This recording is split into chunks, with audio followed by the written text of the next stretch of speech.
कि आपने सीजीपीएससी की तैयारी के बारे में क्यों सोचा, क्योंकि आप लोग दोनों ही टेक्निकल फील्ड के हैं। कुछ ऐसा बनना था जिसमें एक लोग मुझे जाने, रुतबा वाला काम कर सके। एक मेंटालिटी आरंभ हो गई कि नहीं, कोचिंग जो है ये जरूरी नहीं है। पीएससी के बारे में यहाँ आने के बाद पता चला, लेकिन मेरा सीजीपीएससी का कोई नॉलेज नहीं था। बार कोचिंग करने से ही मार्गदर्शन मिलता। मैंने अपनी पूरी तैयारी दिल्ली आईआईटी से की। मैं बस किसी चीज में देरी नहीं करना चाहिए, मतलब डिसीजन लेना है। आप अपने फुर्सत के समय स्पेंड करते थे। 24 आवर्स स्टडी है। मेरे जो घंटे पढ़ने वाला सिस्टम मेरे में लागू नहीं होता। मैं अब तक कितने एग्जाम्स दिए जो निकले और कितने एग्जाम्स नहीं दिए जो नहीं निकले? नमस्कार साथियों, डेली एकेडमी के प्लेटफॉर्म में आप सभी का स्वागत है। मैं दीप शाह। आशा करता हूं सभी बहुत सकुशल होंगे। आज जिस चर्चा पर हम उपस्थित हुए हैं उसको शुरू करने से पहले मैं एक लाइन दोहराना चाहूंगा। काफी परंपरागत लाइन है कि लोगों को सिर्फ सफलता नजर आती है, संघर्ष के बारे में कोई बात नहीं करता। इसको मैं थोड़ा सा इम्प्रोवाइज करूंगा और ये कहना चाहूंगा कि सफलता भी तभी मिलती है जिसमें उसमें खूब सारे संघर्ष जुड़े रहते हैं, उसमें खूब सारी संघर्ष की कहानियां जुड़ी रहती हैं। तो आज हम जो दो हस्ती हमारे साथ उपस्थित है, जिन दो हस्तियों के साथ आज हम क्या करेंगे, वार्तालाप करेंगे। आज उनकी एक प्रकार से कह सकते संघर्ष की जो बेला है वो समाप्त होती है और उन्होंने अपने सिर पर सफलता का ताज पहना है। तो मैं आप दोनों का बहुत भव्य स्वागत करूंगा। आकाश और आनंद, है ना, आपको सीजीपीएससी की एडीआई के एग्जाम में बहुत अच्छी सफलता मिली है। इसके लिए आपको कोचिंग की दिल्लीएस परिवार की ओर से, सौरभ सर की ओर से, मेरी तरफ से आप सभी को बहुत बहुत बधाई, दोनों को बहुत बहुत बधाई। तो चलिए आज हम इस वार्तालाप को शुरू करते हैं। तो सबसे पहले तो एक बहुत ही कॉमन क्वेश्चन करना चाहूंगा कि जैसे ये सफलता का ताज पहन के आपको कैसा महसूस हो रहा है? बात करूं तो मेरा मन अभी बहुत शांत महसूस कर रहा है कि मतलब यह संघर्ष इतना लंबा रहा है कि मैं अभी बोलूं तो अभी मन एकदम पूरी तरीके से शांत है। मतलब ना कुछ ज्यादा सोच रहा है, ना कुछ इधर उधर माइंड भाग रहा है, बस शांत।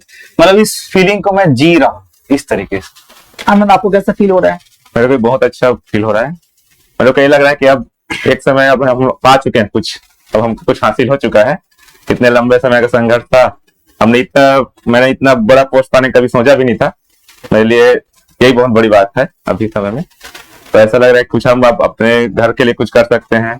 अपने हमारी जो जनरेशन आने वाली है उनका हमने सुधार दिया, उनकी स्थिति अब सुधर जाएगी पूरी तरह से। इस तरह मुझे फील हो रहा है बहुत अच्छा। आपकी स्कूलिंग के बारे में पूछना चाहूंगा आकाश, मतलब स्कूलिंग और कॉलेज एजुकेशन के बारे में पूछना चाहूंगा।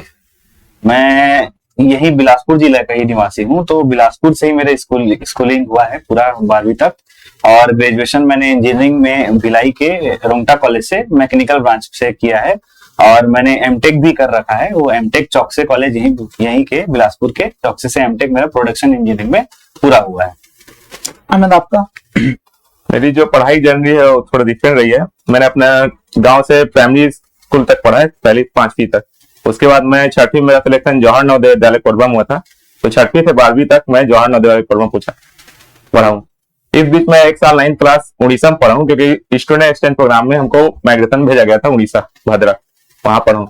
उसके बाद मैंने अपना कॉलेज जीसी जगदलपुर से सिविल इंजीनियरिंग में बीटेक किया था। उसके बाद मैं कोचिंग अपना सीजीपीएससी की तैयारी चालू कर दिया था। तो ये इसी से मेरा अगला क्वेश्चन वही होगा कि आपने सीजीपीएससी की तैयारी के बारे में क्यों सोचा, क्योंकि आप लोग दोनों ही टेक्निकल फील्ड के हैं, तो चाहते तो उस फील्ड में भी आगे बढ़ सकते थे। मैं अपनी बात बताऊं तो मुझे कुछ ऐसा बनना था जिसमें एक लोग मुझे जाने और मैं कुछ एक अच्छा काम कर सकूं और एक रुतबा वाला काम कर सकूं और लोग मुझे जाने और घर परिवार सबका नाम रोशन हो।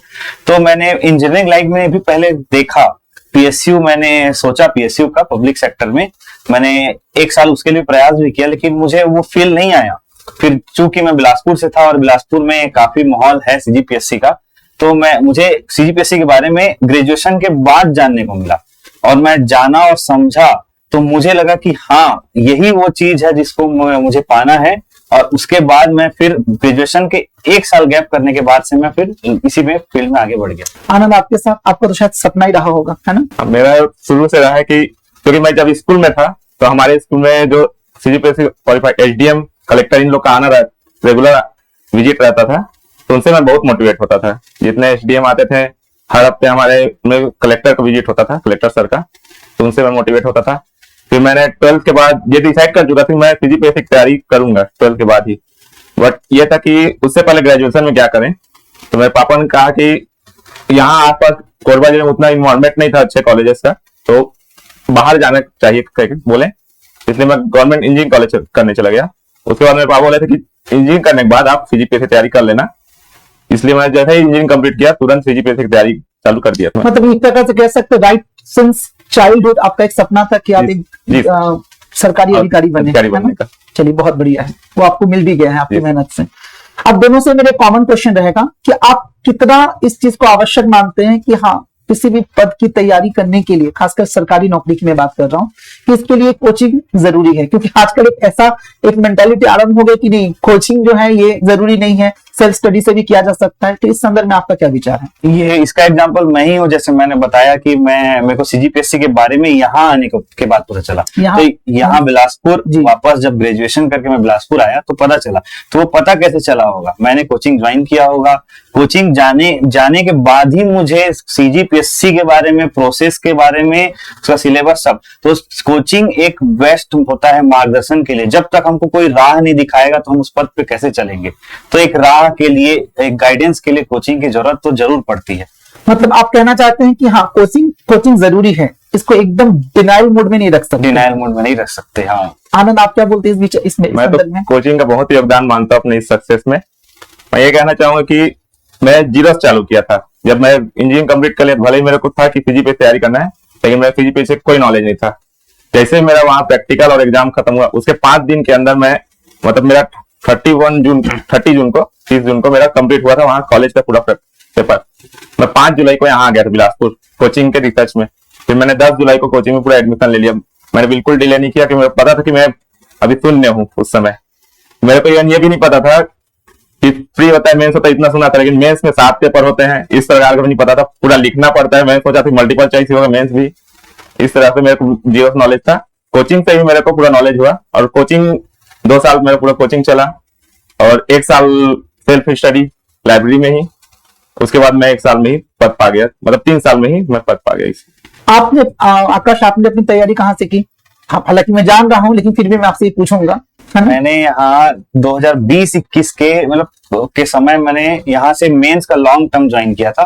प्री को थोड़ा बहुत मैंने अपने से देखा, बट उतना नहीं समझ आया। मैं सोचा कि मेंस को प्रॉपर तरीके से ज्वाइन करूं और प्री को फैक्ट टाइप से रिवाइज करूं। तो कोचिंग मैंने यहाँ मेंस का लॉन्ग टर्म से ज्वाइन करके अपनी जर्नी को स्टार्ट किया था। तो मतलब इस बारे में आपका विचार है ना कि कोचिंग जो है आपकी इसमें बहुत सारी सिद्धि हुई है? बिल्कुल बिल्कुल। एक बार कोचिंग करने से ही मार्गदर्शन मिलता है। मैंने बताया कि रास्ता हमको कौन दिखाएगा, तो हमारे गुरुजन जो कि कोचिंग में हमको मिलते हैं, उन्हीं। चलिए, बहुत अच्छे विचार हैं आपके। आनंद, आपने अपनी तैयारी पूरा की, ये भी मैं जान रहा हूँ आपके संदर्भ में। तो मैंने अपनी पूरी तैयारी दिल्ली से की। मैं बस शुरू से एडमिशन लिया, यहाँ प्री और मेंस दोनों एक साथ ज्वाइन कर लिया। मेरे को यही बोला गया कि आप प्री मेंस क्या दोनों कर पाओगे, क्योंकि सुबह प्री जाओगे, फिर टाइम मैनेज कर पाओगे और थक जाओगे, ऐसा मेरे को बताया गया था। फिर मैं बोला मैं कर लूंगा, क्योंकि मेरे पास उतना टाइम नहीं है। बोला मैं कॉलेज कंप्लीट कर चुका था। मैं देखा कि आसपास सब 12 पास होकर आ रहे हैं, उन लोग पास 3-4 साल टाइम था। मेरे को 6 महीने के बाद अटेम्प्ट देने थे अपने, इसलिए मैंने दोनों को जल्दी कंप्लीट करने के मैं यहाँ एडमिशन प्रॉपर ले लिया था। चलिए, एक विद्यार्थी के संदर्भ में एक सवाल पूछूंगा, क्योंकि जो स्टूडेंट्स हमारे विद्यार्थी जो देख रहे हैं ना, उनके मन में बहुत ही कॉमन क्वेश्चन होते हैं कि तैयारी के दौरान जो डूज एंड डोंट्स के जो मैटर्स रहते हैं कि क्या करना चाहिए और क्या नहीं करना चाहिए, क्योंकि आज वर्तमान में आप स्थिति को प्राप्त किए, जो आपकी बातें जो आप रखेंगे वो सुनी जाएंगी और वो बिल्कुल तार्किक भी होंगी। तो क्या आपने अपने लिए स्ट्रेटेजी बनाई कि ये डूज होंगे और ये डोंट्स होंगे? जो करने का होता है, जैसे कि बोलूं कि किसी चीज में देरी नहीं करना चाहिए। मतलब डिसीजन लेना है, एटलीस्ट हो सके तो ग्रेजुएशन के दौरान ही हमको पता लग जाना चाहिए कि हमको क्या करना है, और उसके बाद फुल्ली डेडिकेशन। दोस्त यार सब जरूरी है, बट एक समय तक। अब ग्रेजुएशन के बाद होता है कि हमको अपने लिए समय देना है, अपने फ्यूचर के लिए समय देना है। तो पढ़ाई और मेहनत का कोई विकल्प नहीं है, ये तो करना ही है। और थोड़ा बहुत रिलैक्समेंट के लिए थोड़ा बहुत ही आसपास ही घूम सकते हैं, कोई दिक्कत नहीं है।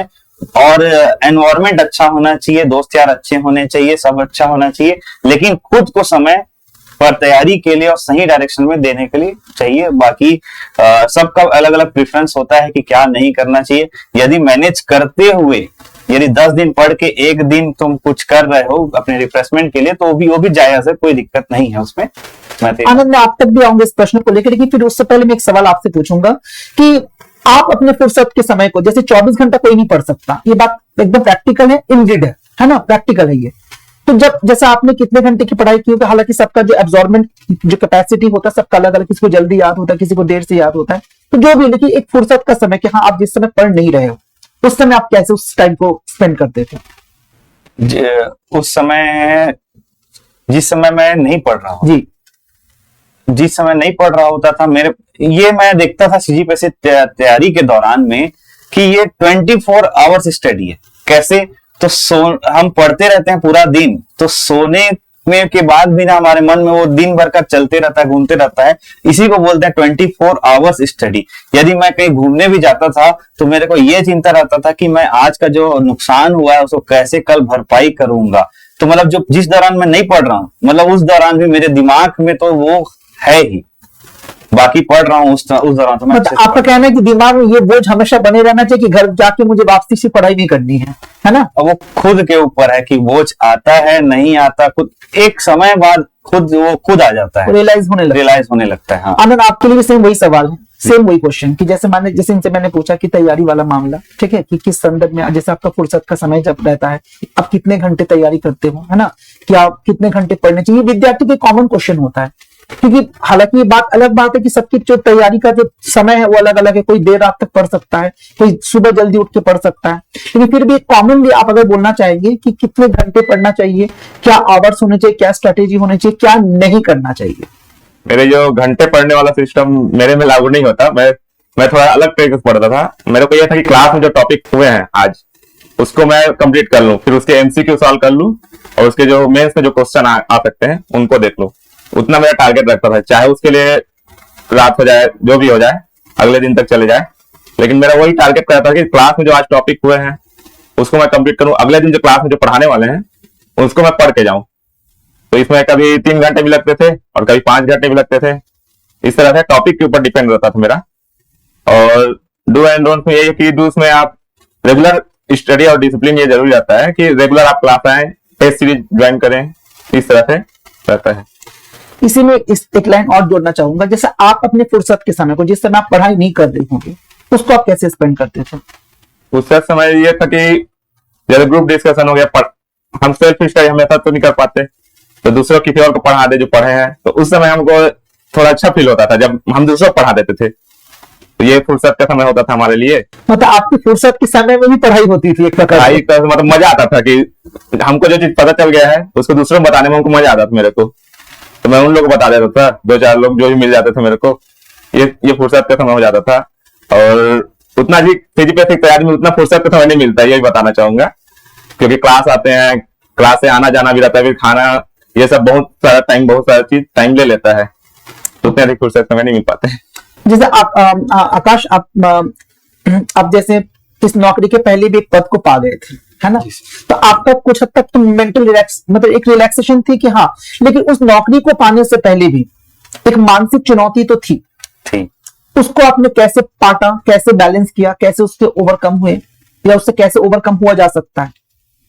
जैसे मैं लोग मुझसे पूछते हैं तो मैं यही कहता हूँ कि आग भड़काने के लिए चिंगारी की जरूरत है, मतलब कुछ ना कुछ कारण होता है, उसको पॉजिटिव लेना है। यदि कुछ हमको संघर्ष के दौरान तकलीफ हो रही है और हमको पता है कि संघर्ष के बाद, जीतने के बाद वो तकलीफ दूर हो जाएगी, तो उस तकलीफ को मोटिवेशन के तौर पे मैं देखता था कि मेरे को ये हो रहा है, लेकिन मैं जिस दिन पा जाऊंगा तो ये तकलीफ ऑटोमेटिकली मेरे लाइफ से हट जाएगा। तो मैं उस तकलीफ को तकलीफ की तरह नहीं, मैं मोटिवेशन की तरह देखता था। मतलब वो जो जैन धर्म में बोलते काया क्लेश वाला मामला, बिल्कुल आपने वही करके दिखाया है ना। चलिए आपसे भी वही पूछूंगा, आपने किन किन मानसिक चुनौतियों का सामना किया? पहला तो ये था कि सिलेबस बड़ा है तो टाइम ज्यादा लगेगा। ये था कि हम 2 साल 3 साल टिक पा रहे हैं, कि ये बहुत बड़ी बात थी कि शुरू से हम भी फाइनेंशियल उतना रेगुलर नहीं हो पाएगा, कि अगर इस अगले साल नहीं लगा कि नहीं लगेगा कि नहीं लगेगा, ये चुनौती बहुत ज्यादा आती है यहाँ एग्जाम के दौरान। तो उसको यह था कि अलग अलग एग्जाम दिला रहा था मैं, तो 3-4 जब एग्जाम में रैंक अच्छे आने लग गए, कुछ में वेटिंग लिस्ट में आया, उसके बाद फिर प्रॉपर सिलेक्शन मिलना चालू हुआ, तब मेरे को मोटिवेशन आना चालू हुआ इसलिए यही है कि हर एग्जाम हम लोग सीजीपीएससी तैयारी के दौरान जितने व्यापम पीएससी जिसमें हम एलिजिबल हैं वो सब एग्जाम देने चाहिए। अगर रैंक अच्छे आएंगे तो अपने मोटिवेशन आने लगेगा। इसी से मेरा एक सवाल रहेगा आप दोनों से, जैसे कई लोग बोलते हैं कि या तो सीजीपीएससी की तैयारी कर लो या व्यापम या other exams conducted by CGPSC, ये जो भी मतलब जो सीजीपीएससी जो हम साल जो देते हैं उससे जो अलग पेपर सिलेबस है, तो क्या ये प्रैक्टिकली पॉसिबल है कि एट द सेम टाइम मतलब साइमल्टेनियसली दोनों जो अलग अलग एग्जाम्स के पैटर्न है या जो सिलेबस है उसको कैरी फॉरवर्ड किया जाए, ये मेंटेन किया जाए?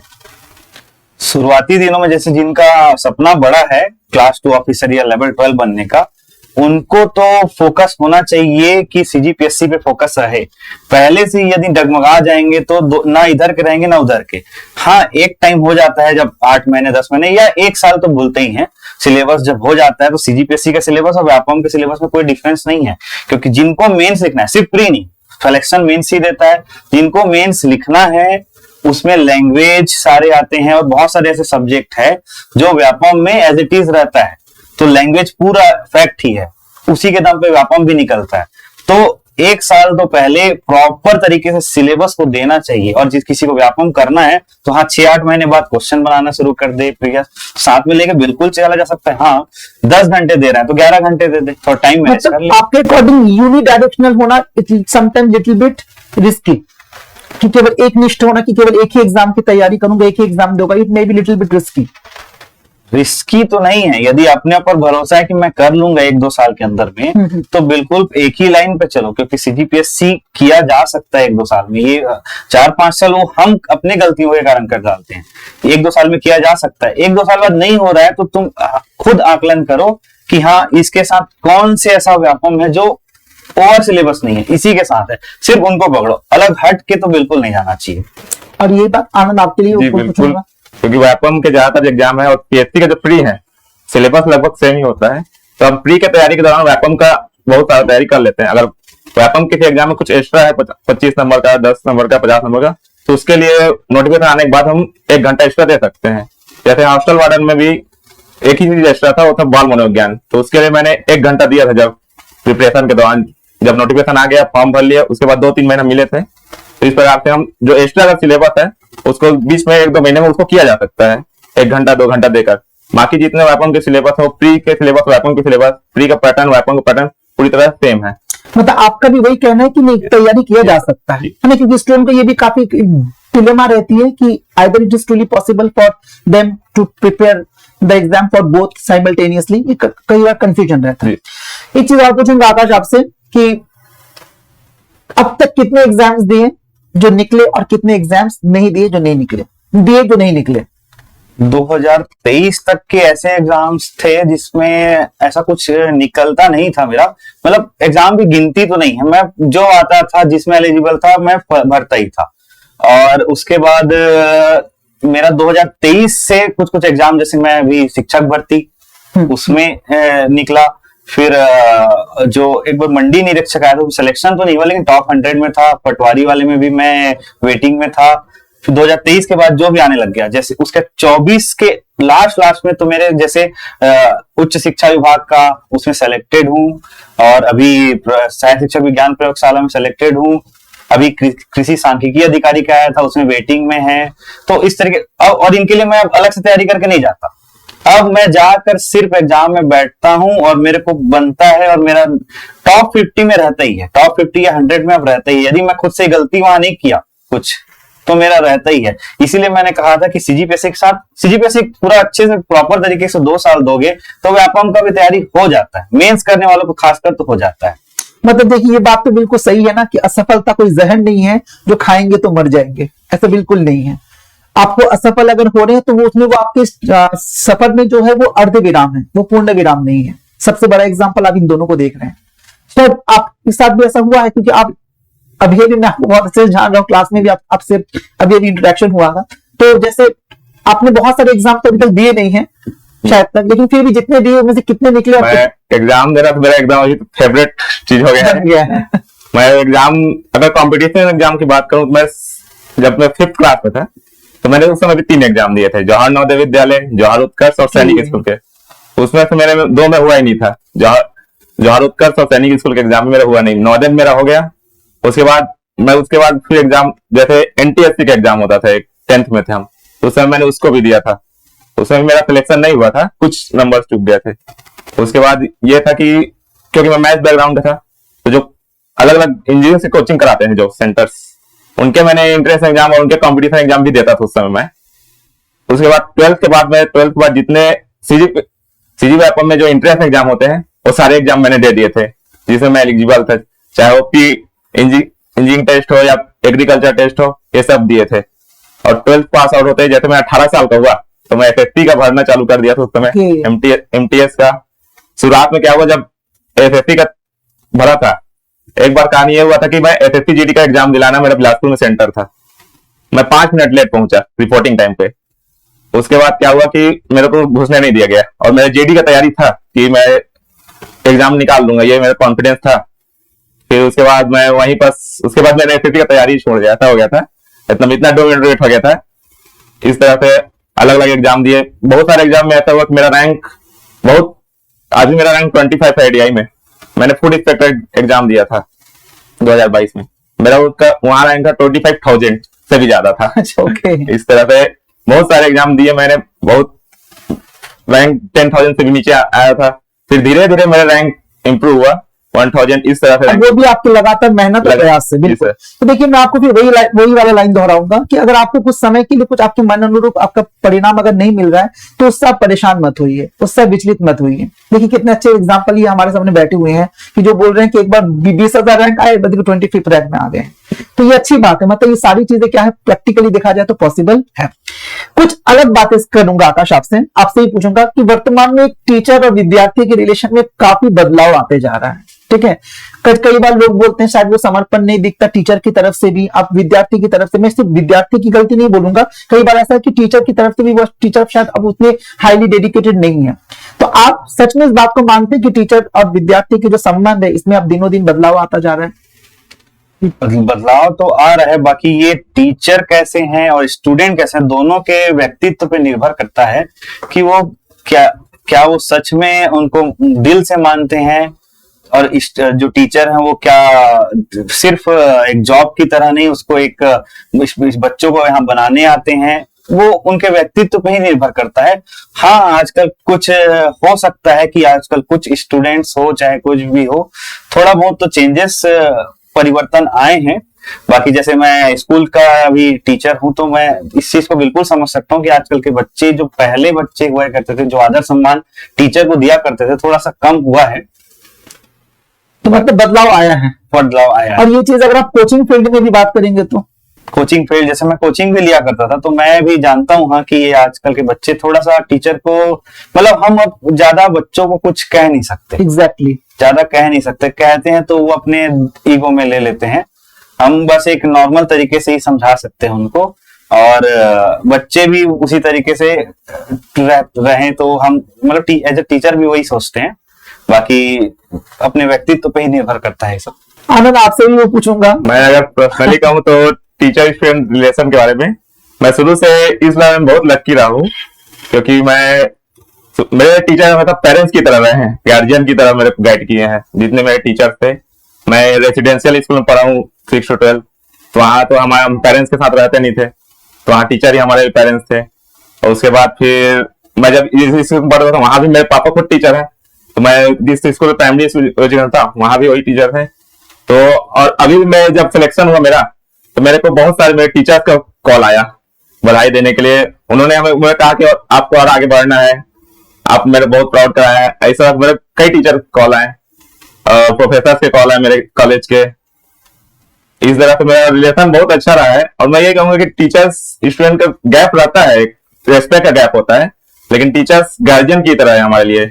चलिए, अभी इस वातावरण में आप इतने अच्छे सोच रखते हैं अपने टीचर्स के लिए, बहुत अच्छी बात है। कुछ चीज और पूछूंगा कि स्टूडेंट्स आपको क्या, आप विद्यार्थी हैं, अभी भी हैं, क्योंकि अभी लगातार आप निरंतर, हम सभी विद्यार्थी हैं, तो आपको क्या लगता है ऐसे कौन कौन से स्कोप्स, कौन कौन से एरियाज है, कौन कौन से स्पेसेस हैं, कौन कौन जगह है जहां स्टूडेंट अपना टाइम सच में बहुत ज्यादा वेस्ट करते हैं?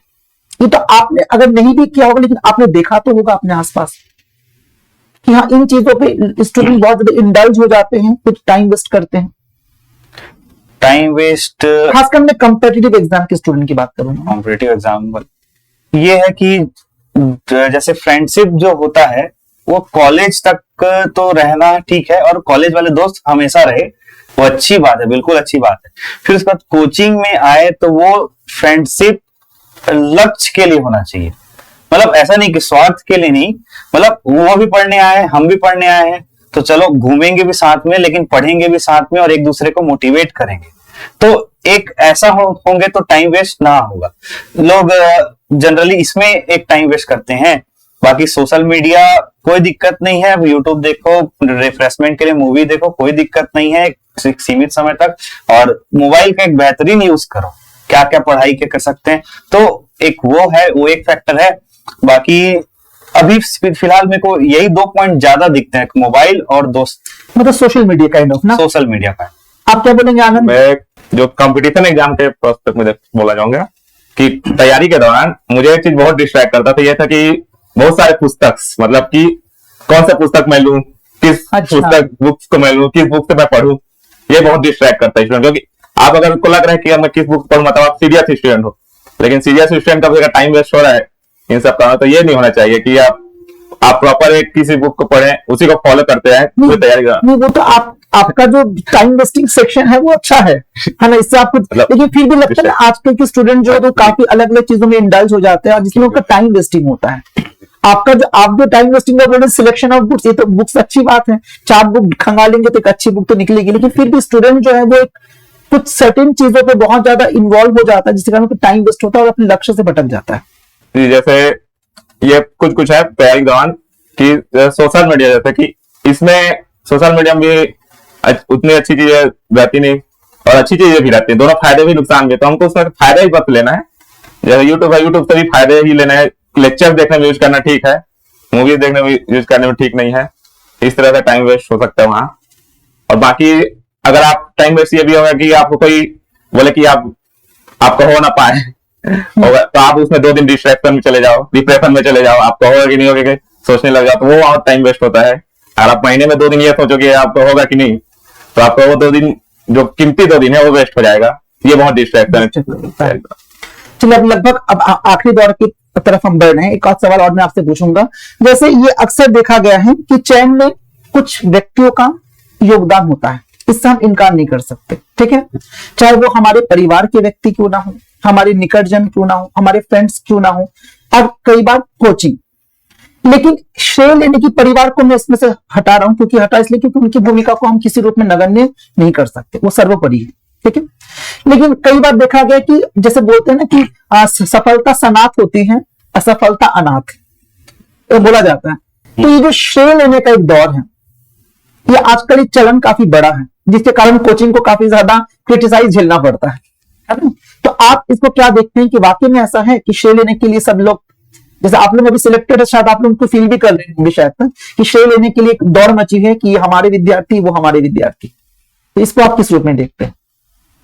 कोचिंग संस्थानों की बात, हाँ तो मतलब कोई भी हो सकता, नॉट एग्जैक्टली कोचिंग संस्थान, ये श्रेय लेने वाली बात है। तो यहाँ तो चूंकि आप पढ़ाई के लिए लोग श्रेय ऑब्वियसली कोचिंग संस्थान को लेकर ही होती है, लेकिन श्रेय लेने की दौड़ चली है। बिल्कुल एक जो चली है। जैसे पहले तो कोचिंग संस्थानों की बात करें तो यदि किसी न किसी फॉर्मेट में हम जुड़े हैं तो कुछ ना कुछ तो श्रेय बनता है, ये तो ठीक है। और दोस्त यदि उसी ग्रुप में उसी का तैयारी कर रहे हैं और हमको हमेशा पॉजिटिव रखे हैं, चाहे हम उनको पॉजिटिव रखे हैं, तो मैं जहां तक मेरे जैसे जितने दोस्त रहे हैं, फ्रेंडशिप रहे हैं, वो उन लोग तो ऐसा कुछ श्रेय लेने वाला काम नहीं किया, बल्कि मैं उनको बोला हूं कि हाँ तुम लोग बोला करते थे कि आकाश हाँ तू एक दिन बनेगा, ये सच्ची घटना है, मुझे बोला करते थे, बल्कि मुझे यकीन नहीं होता था, मैं बोलता था कि कुछ ना कुछ लेवल 8-9 पा जाऊंगा, ठीक है, लेकिन पहली बार में लेवल 12 मिलना, उन लोग बोलते थे नहीं तू ऑफिसर के लिए ही बना है, तेरे पर्सनैलिटी में झलकता है। तो ये जो मेरा ग्रुप था, उन लोगों को मैं आगे से श्रेय दूंगा, उन लोग लिए नहीं है, मेरे ऐसे दोस्त हैं। बाकी परिवार ये सब तो है ही, मैं तो परिवार की तो कोई बात ही नहीं हो सकती, उनका तो हर चीज में उनका पहला स्थान होगा ना, वो तो कोई उनको हम बाकी चीज से मर्ज नहीं कर सकते। सिर्फ आनंद आपसे भी पूछूंगा कि जो श्रेय लेने की दौड़ चली है आजकल, चाहे मैं सबको लेके बोल रहा हूँ ना, मैं सिर्फ परिवार को हटा रहा हूँ इसलिए क्योंकि परिवार का स्थान मतलब इनके साथ वो मर्ज नहीं हो सकते, तो इसको आप क्या देख रहे हैं, किस रूप में? मैं ये कहूंगा कि सफर लंबा था सीजीपीएससी का, तो इसमें बहुत लोग योगदान दिए, बहुत लोग हेल्प किए, उन सबको इसका श्रेय जाता है। तैयारी का, इस सिलेक्शन का श्रेय जितने मेरे को हेल्प किए हैं, जितने लोग मेरे को योगदान दिए, मेरे को मोटिवेट किए थे, क्योंकि बहुत लंबा सफर आया, कई साल तक तैयारी कर रहा था मैं, उन सब पर जाता है। मैं तो ये भी कहूंगा कि कोचिंग के टीचर का बहुत योगदान था मेरे। जितने मेरे क्वेश्चन आए थे पेपर में, वो मैं बुक से पढ़ के याद नहीं आता था मेरे को बुक से पढ़ के याद नहीं होता है, मेरे को सुनकर याद होता है, तो और वो चीज क्लास में हो पाती है पॉसिबल। तो सर मैं ये भी कहूंगा कि श्रेय हर किसी को देना चाहिए श्रेय। अगर आपको किसी का सिलेक्शन हो रहा है हम लोग का, तो मैं तो लाइब्रेरी के उस बेंच का भी श्रेय दूंगा। जिस बेंच में मैं बैठता था इतने साल तक, 3 साल तक मैं बैठा, मैंने उस सीट को चेंज नहीं किया, तो उस सीट का भी मेरे को इस सिलेक्शन बहुत योगदान है, क्योंकि ज्यादातर टाइम मैं वहीं गुजारा हूँ। इससे ज्यादा मेरे को हर चीज का योगदान है, हर किसी का मेरे इस सिलेक्शन में योगदान है जी। एक चीज मैं इस कॉन्वर्सेशन को यहाँ एंड करने से पहले बोलूंगा, ये दोनों ही जो है आपको मालूम है कि, मतलब आपको मालूम है, मैं बता रहा हूँ कि ये इस बार मेंस का एग्जाम भी दिए हैं, ठीक है, और दोनों ही दिए हैं, और उम्मीद करता हूँ, आशा करता हूँ, ईश्वर से प्रार्थना भी है कि उसमें भी आपको इतनी ग्रैंड सक्सेस मिले, है ना।